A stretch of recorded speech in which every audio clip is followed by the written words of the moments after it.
hibo falaq way dhimatay ilaahay oo naxariisto qof walba hibo falaq iska cafiya qof walba u soo duceeya hibo falaq way dhimatay saakay dhimatay ilaahay oo naxariistan leenahay dhammaan ummadda Soomaaliyeed.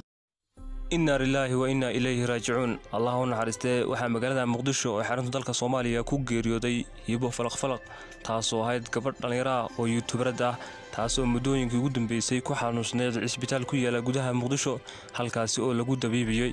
hibo falaq ayaa baraha bulshada gaar ahaan YouTube-ka waxay soo galin jirtay muuqaalo madadaalo kuwaas oo dadka taageerada iyo asxaabteeda ay ku madadaalin jirtay. hibo falaq ayaa waxaa la sheegay in xanuun uu hayay muddo aakhirkiina ay hadda u geeriyootay waxaana geerida marxumadda noo xaqiijiyay dadka ehelku ah iyo sidoo kale dadka agdhow.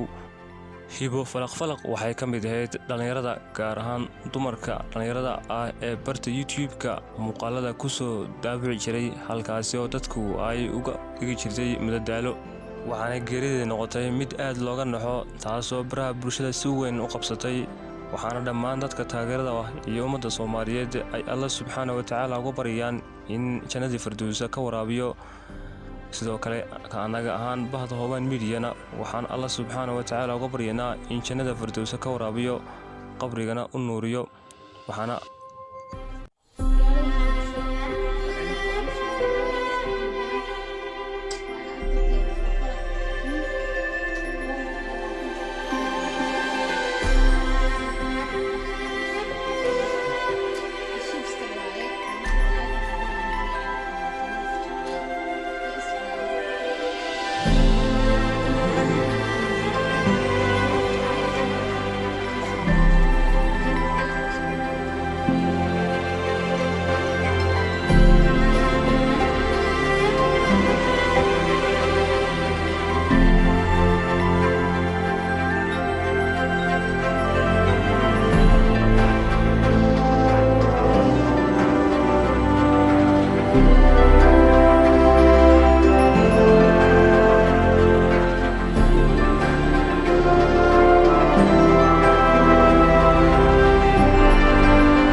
Thank you.